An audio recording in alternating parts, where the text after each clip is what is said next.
Good evening and welcome to the Four Lakes Church of Christ meeting here in Madison, Wisconsin. We're glad to have you with us tonight for our Wednesday evening Bible study. Tonight we're returning to our series of lessons where we've been studying the Israelites wandering through the wilderness. And tonight we continue with Deuteronomy chapters 25 and 26. As always, if you have any questions or concerns, any comments about tonight's class, if you have something that we need to be praying about as a congregation, we want to invite you to get in touch. We're thankful for those of you who continue to reach out. You can send me a message to info@fourlakeschurch.org, or you could also call or send a text to 608-224-0274. But as I said, tonight we're back to Deuteronomy, and the book of Deuteronomy is basically a record of Moses repeating the law a second time. And he's repeating the law to the new generation of Israelites before they cross over the Jordan River into the Promised Land under Joshua's leadership. So we're moving rather quickly, covering 2 chapters a night. So let's jump right into the text tonight by looking at Deuteronomy chapter 25, verses 1, 2, and 3. Deuteronomy 25, 1 through 3. If there is a dispute between two men and they go to court, and the judges decide their case, and they justify the righteous and condemn the wicked, then it shall be, if the wicked man deserves to be beaten, the judge shall then make him lie down and be beaten in his presence, with the number of stripes according to his guilt. He may beat him 40 times, but no more, so that he does not beat him with many more stripes than these, and your brother is not degraded in your eyes. So remember, they didn't really have jails in the wilderness, and so most punishments were either restitution of some kind, maybe death, and then sometimes a beating. And here we have some information or some instruction concerning the beating. I just want to point out, first of all, that the punishment is to take place in the presence of the judge. And so this isn't a matter of a judge imposing some punishment and being distant or aloof from it. But the judge has to watch, and to me at least, I don't know about you, but I'm thinking that this would certainly impress upon the judge the importance of getting this right. This is serious, and he's going to be there for the punishment, so it's not something that he just delegates and forgets, but the judge seems to actually be looking on over the punishment. So this is a very serious matter, not only for the one being punished, but also for the judge to hand down such a sentence. But secondly, let's also notice that the beating is to be limited to 40 strikes. And obviously, we have the number 40 pop up a number of times throughout the Bible. This is one of those instances. There is a limit on this so that the brother is not degraded in the eyes of the people. I know in our own Constitution, of course, I think in the Eighth Amendment, we have a ban on cruel and unusual punishment. And I think that's what we have basically here in Deuteronomy chapter 25. And of course, in many cultures of that time, there was no such ban. But God's people were to be different from the nations around them. While we're on this, we should also make a couple of New Testament applications of this passage. I think a few things may come to mind when we think about 40 stripes.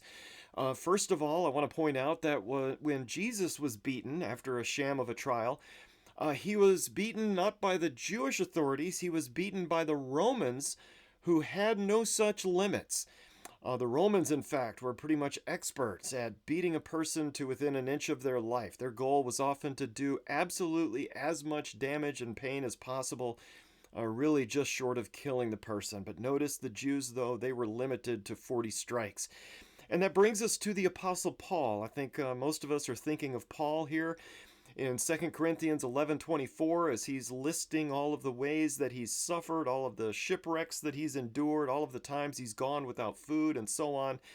Paul says in 1 Corinthians 11:24, 5 times I received from the Jews 39 lashes. And that right there reminds us that the Jewish people had a tradition. Instead of beating people 40 times, they would often hold back that final strike just to make sure that they didn't accidentally lose count and go over the limit and violate the law of Moses. So if you think about what's going on there, here we have the Jews illegally beating Paul. They are beating him not for some sin, not for some transgression against the law of Moses. They are beating him for preaching the gospel of Jesus. But they go above and beyond to make sure that they don't transgress Deuteronomy 25, verse 3. And that is amazing. They ignore everything God said about justice, but they are super duper sure that they in no way beat the Apostle Paul any more than the allowed 40 times. So they beat him 39 times. So I would just suggest here, and I think we're probably thinking this, they are straining a gnat and they are swallowing a camel, aren't they? To borrow a phrase from the Lord. And on top of this, they do this 5 times. And so certainly that goes over the 40 limit, but they do it 5 times, 39 lashes. So again and again and again and again, they beat Paul 39 times. So I think when we read this passage here in Deuteronomy 25, most of us think of Jesus, and most of us also think of the Apostle Paul. All right, let's keep on moving and let's progress into Deuteronomy 25, verse 4. Deuteronomy 25, verse 4. You shall not muzzle the ox while he is threshing. And I know we try to fit more than this on one screen, but I am singling this one out for a reason. It is not connected in any way to the paragraph before it or the paragraph after it. And this one is rather unusual. Certainly, it seems here that God is concerned about oxen, that God is worried that oxen will be abused, and He doesn't want that happening. He wants animals to be cared for, and that may be a part of it if this is all that we had. On the surface, it seems this is only fair. That is, if an oxen is working hard at threshing, those oxen should be able to put their head down and take a little bite here and there. It would be terribly unfair to muzzle an ox while he is threshing. It's just not right to be doing all that work and you're threshing out grain and you're walking on it, but you can't eat any. That'd be a terrible thing to do. And this is the law. The people had to follow this. This is what they had. When they move into the new land, when they had grain to harvest, when they had oxen, they were not allowed to muzzle the ox while he is threshing. However, there is more to this verse than meets the eye, because this passage is actually quoted by Paul over in 1 Corinthians chapter 9. So I want to invite you to be turning to 1 Corinthians chapter 9. I'll put it on the screen here, but in your own translation, if you want to look into this on your own. In the wider context here, it seems that maybe the people in Corinth seemed to be doubting Paul's qualifications. There were people coming in challenging his authority. And Paul didn't take a salary from the church in Corinth, at least at the beginning. And maybe it seems kind of putting two and two together that some people were cutting on Paul for that in his absence. And they were maybe saying, well, we got what we paid for. We didn't pay Paul, so he's kind of preaching for free and he's not really worth any kind of salary. So you should listen to me because I'm getting paid more than Paul, and that kind of attitude there. So let's just look at Paul's response. This is 1 Corinthians chapter 9, verses 1 through 14, where this passage from Deuteronomy is quoted in the New. 1 Corinthians chapter 9, verse 1, this is his response. Am I not free? Am I not an apostle? Have I not seen Jesus our Lord? Are you not my work in the Lord? If to others I am not an apostle, at least I am to you, for you are the seal of my apostleship in the Lord. My defense to those who examine me is this. Do we not have a right to eat and drink? Do we not have a right to take along a believing wife, even as the rest of the apostles and the brothers of the Lord and Cephas? Or do only Barnabas and I not have a right to refrain from working?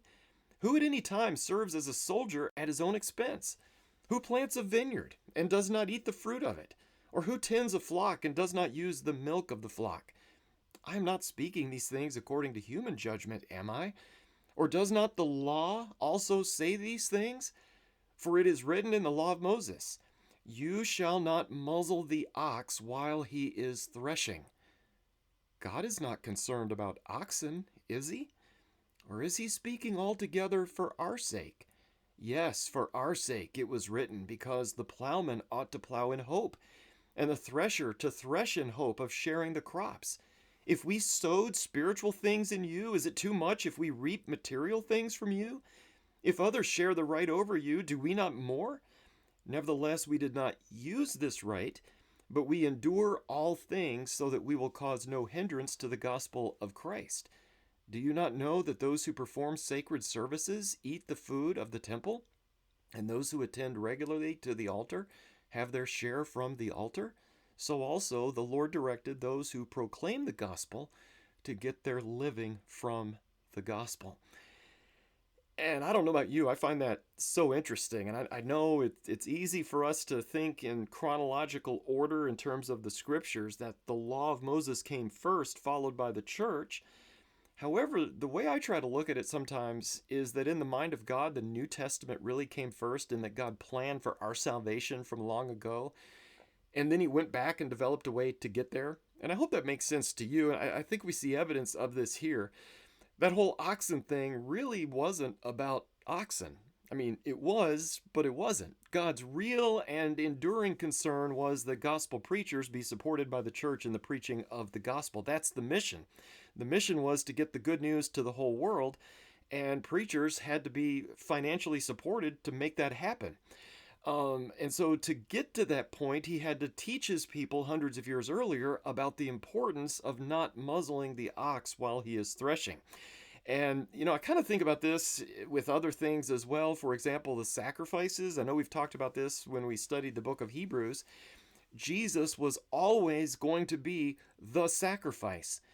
And so, in his mind, God started there in the plan and then worked backwards from there and created that whole system of animal sacrifices to prepare his people for the coming of Jesus as the ultimate sacrifice, the perfect sacrifice to end all other sacrifices. So I think that's just another example of the way that I try to think about the old and the new sometimes. According to the book of Hebrews, the old law was a shadow of the things to come, while the New Testament is the reality.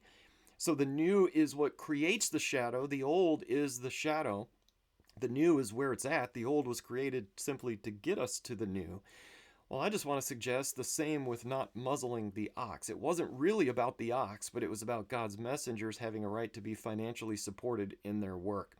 Well, Paul, of course, did not take full advantage of that right, as he indicates here, at least at first.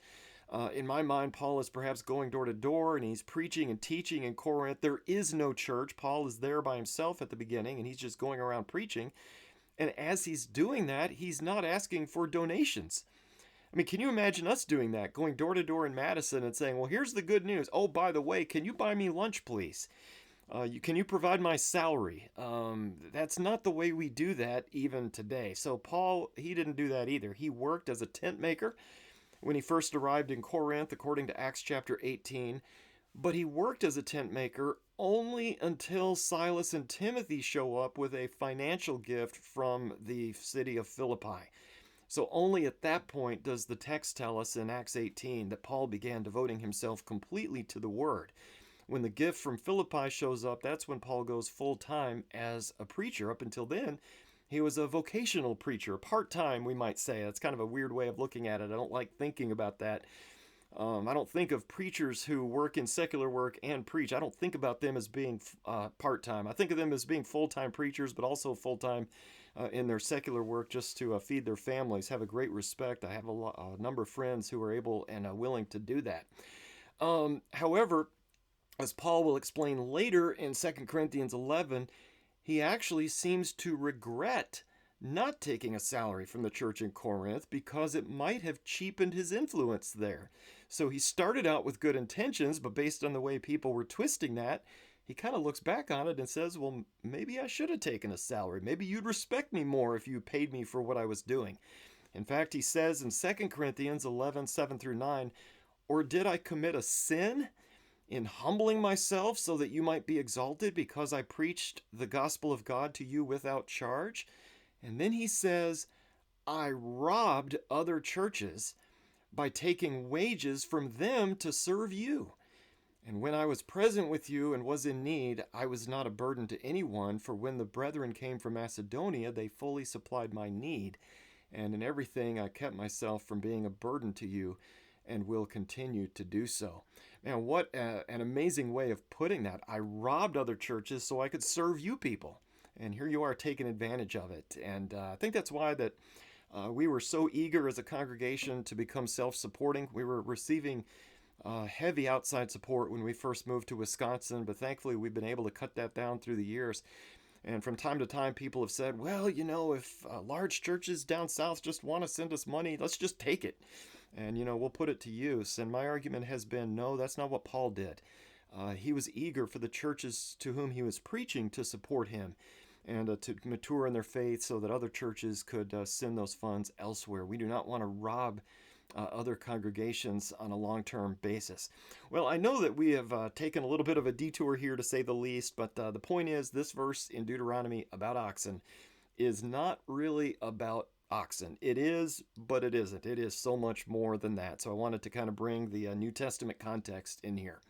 All right, let's continue with Deuteronomy 25, verses 5 through 10. Deuteronomy 25, 5 through 10. When brothers live together and one of them dies and has no son, the wife of the deceased shall not be married outside the family to a strange man. Her husband's brother shall go into her and take her to himself as wife, and perform the duty of a husband's brother to her. It shall be that the firstborn whom she bears shall assume the name of his dead brother, so that his name will not be blotted out from Israel. But if the man does not desire to take his brother's wife, then his brother's wife shall go up to the gate to the elders and say, My husband's brother refuses to establish a name for his brother in Israel. He is not willing to perform the duty of a husband's brother to me. Then the elders of his city shall summon him and speak to him. And if he persist and says, I do not desire to take her, then his brother's wife shall come to him in the sight of the elders, and pull his sandal off his foot, and spit in his face. And she shall declare, Thus it is done to the man who does not build up his brother's house. In Israel his name shall be called the house of him whose sandal is removed. Well, that's kind of an interesting passage. We've covered this before, but this was God's way of taking care of widows. It's not perfect by any means. It's a strange thing for most of us to consider, but if a man dies and has no son, the dead man's wife is to basically marry her brother-in-law, the dead man's brother. And again, this sounds strange to us in modern culture, but this was to continue the tribal inheritance and continue the family name. And if the brother won't do it, notice the widow is to explain the situation to the elders. And as I understand this, the elders are to pretty much put some pressure on the guy. It's almost like Jesus' plan for dealing with conflict. Go to your brother in private, then bring one or two with you, then bring it to the church. That seems to be almost what's going on here. So if the brother says no to the woman, she explains it to the elders. The elders pull him aside and kind of put the screws on him. And if he doesn't listen to the elders, then they are to basically make it public. She is to publicly shame the man with the spit and the sandal and all that. Of course, in that culture, the bottom of the sandal, that was just a terribly nasty thing to do to somebody. They're walking around in animal droppings and all that. Oh, I don't know if you guys remember. It was during one of the Gulf Wars. Remember, there was a news conference, and somebody in the conference, one of the President Bushes was over in Middle East, and a guy throws a sandal across the room at the press conference, and I don't know if it hit the president or not, but I mean, that was just like the ultimate of disrespect to hit somebody with a sandal in a public way like that. So that tradition, of course, has continued through the years, it seems. All right, so that's what she's to do, to publicly shame the husband. Let's continue with Deuteronomy 25, verses 11 through 16. Deuteronomy 25, 11 through 16. If two men, a man and his countryman, are struggling together, and the wife of one comes near to deliver her husband from the hand of the one who is striking him, and puts out her hand and seizes his genitals, then you shall cut off her hand. You shall not show pity. You shall not have in your bag differing weights, a large and a small. You shall not have in your house differing measures, a large and a small. You shall have a full and just weight. You shall have a full and just measure, that your days may be prolonged in the land which the Lord your God gives you. For everyone who does these things, everyone who acts unjustly, is an abomination to the Lord your God. I don't think we're going to be spending too much time on the first one here. I would say, like boiling a baby goat in its mother's milk. Some things are just wrong. Maybe tempting when your husband is losing a fight to jump in like that, but it's just wrong. And so there is a heavy penalty for doing that. And then in the second passage here, we basically have a reminder that it's a sin to cheat and steal in business. I think that's kind of the bottom line there. You can't have two sets of weights. You can't have one set of weights for buying and another set of weights for selling. But the people had to be honest in their business dealings. They had to be honest in their transactions. Otherwise, God would actually remove them from the land, because that's the kind of stuff people were doing before they got there that got them kicked out of the land. So don't be like them. Okay, let's continue with Deuteronomy 25:17 through 19. Deuteronomy 25:17 through 19. Remember what Amalek did to you along the way when you came out from Egypt, how he met you along the way and attacked among you all the stragglers at your rear when you were faint and weary, and he did not fear God. Therefore it shall come about when the Lord your God has given you rest from all your surrounding enemies in the land which the Lord your God gives you as an inheritance to possess. You shall blot out the memory of Amalek from under heaven. You must not forget. Well, this is one of those passages that has a past and a future, doesn't it? In the past, the Amalekites were terrible people. They were opposing God's people in every possible way. Notice they were also attacking the weak along the way. So they were picking off the stragglers. It almost seems like what a pack of wolves will do. They'll eat the young and the old in a pack or a herd of animals. So that's what the Amalekites did. That's the past. Well, in response, God says that once his people get settled in the promised land, they are to wipe the Amalekites off the face of the earth. That's the future. So there's the past, what they did in the past, then there's the future, what God's people are to do once they get settled down. And we know even more about this because when God told King Saul, Israel's first king, to do this, to destroy the Amalekites, he failed to obey, didn't he? He kept some as trophies. You remember the prophet Samuel says God tells you just to wipe them all out, and he didn't do that. So he held some back thinking that he would please God. Well, we'll use this for sacrifices and so on. But God was not pleased at all. In fact, when Samuel the prophet sees what Saul has done by saving some Amalekites, he actually hacks the king of Amalekites to pieces right there on the spot. And I think it was the king of the Amalekites who was brought up there, and he's like, surely the threat of death is over. I'm just paraphrasing, and then all of a sudden, whack, whack, whack. The old prophet Samuel goes to work on them right there in public. And that's ultimately the whole incident that leads to Saul's downfall. He refused to obey the Lord in destroying the Amalekites as God said they should do all along the way for kind of getting them back for what they did many years earlier. Well, let's jump over into the next chapter, Deuteronomy 26. And let's look at the first 11 verses. These 11 verses go together. So Deuteronomy 26, 1 through 11. Then it shall be when you enter the land which the Lord your God gives you as an inheritance, and you possess it and live in it, that you shall take some of the first of all the produce of the ground which you bring in from your land that the Lord your God gives you, and you shall put it in a basket, and go to the place where the Lord your God chooses to establish his name. You shall go to the priest who is in office at that time, and say to him, I declare this day to the Lord my God, that I have entered the land which the Lord swore to our fathers to give us. Then the priest shall take the basket from your hand, and set it down before the altar of the Lord your God. You shall answer and say before the Lord your God, My father was a wandering Aramean, and he went down to Egypt and sojourned there, few in number, and there he became a great, mighty, and populous nation. And the Egyptians treated us harshly and afflicted us and imposed hard labor on us. Then we cried out to the Lord, the God of our fathers, and the Lord heard our voice and saw our affliction and our toil and our oppression. And the Lord brought us out of Egypt with a mighty hand and an outstretched arm, and with great terror and with signs and wonders. And he has brought us to this place and has given us this land, a land flowing with milk and honey. Now behold, I have brought the first of the produce of the ground which you, O Lord, have given me. And you shall set it down before the Lord your God, and worship before the Lord your God.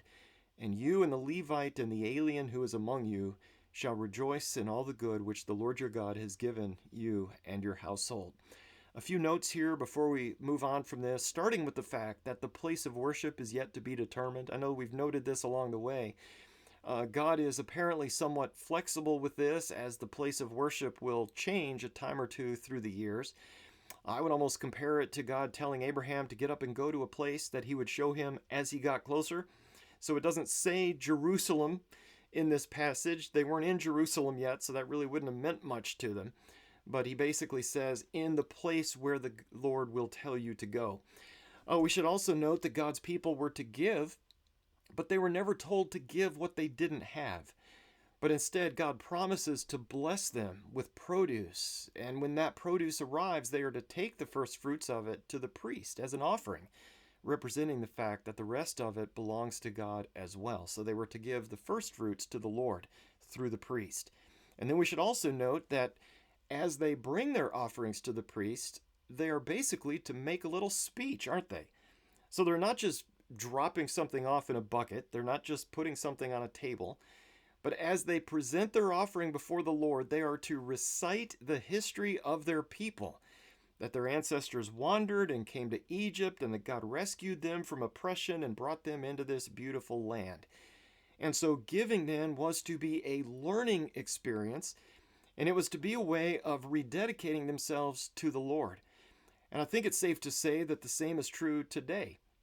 And that's why we try to pay as much attention to our giving as possible. We don't want to, I guess, overemphasize this. We don't want to do that, especially to our visitors. But it's important to think about our giving, and it's easy to overlook that, especially as we have money being automatically taken out of our bank account and transferred to the church's account, and checks being mailed on our behalf, or we're entering a credit card number and all that. It's so easy to give these days. It's easy to overlook this. So I think this is a reminder to us. I know we're not under the old covenant, we're under the new, but even when we give today, we need to think about what we're doing. And we need to truly appreciate the ways that God has blessed us, and we need to appreciate the sacrifice that we're making. Years and years ago, probably 30 years or more, one of the men in Janesville, as he was getting ready, it was in a Bible class or it was before the contribution, he said that giving is a way of separating ourselves from the world. And I've never forgotten that. Giving is a way of separating ourselves from the world. When I take what I consider to be mine, it really isn't, but when I take what I consider to be mine and give it to the Lord, I'm making a break between myself and the world. And that was his point. I've never forgotten that. Giving is good for us. Giving is a reminder that this world is not our home, that we're just passing through this place. And then also notice from this paragraph that they were to use at least part of this offering to celebrate with the Levite and the alien, or the stranger. Some have suggested this was a kind of potluck or a fellowship dinner where the Levites and the strangers would participate. So they aren't giving cash, they're not giving chunks of gold necessarily, they're giving food. And so part of this is to party with it. They are to get together, they are to celebrate together as they participate in this joint celebration or meal. And we'll see more of this in the next paragraph. So let's continue on with Deuteronomy 26, verses 12 through 15. Deuteronomy 26, verses 12 through 15. When you have finished paying all the tithe of your increase in the third year, the year of tithing, then you shall give it to the Levite, to the stranger, to the orphan, and to the widow, that they may eat in your towns and be satisfied. You shall say before the Lord your God, I have removed the sacred portion from my house, and also have given it to the Levite and the alien, the orphan and the widow, according to all your commandments which you have commanded me. I have not transgressed or forgotten any of your commandments. I have not eaten of it while mourning, nor have I removed any of it while I was unclean, nor offered any of it to the dead. I have listened to the voice of the Lord my God. I have done according to all that you have commanded me. Look down from your holy habitation from heaven, and bless your people Israel in the ground which you have given us, a land flowing with milk and honey, as you swore to our fathers. We have the details elsewhere, but we have some additional highlights here. Skipping ahead to the third year, and again, they are to share their offering with the priest and the Levites, the strangers, the orphans, the widows. And let's notice they are to pretty much vow before the Lord that they've behaved. I mean, I think that's what's going on here, that they have removed the sacred portion from their homes. In other words, they are giving the first and the best.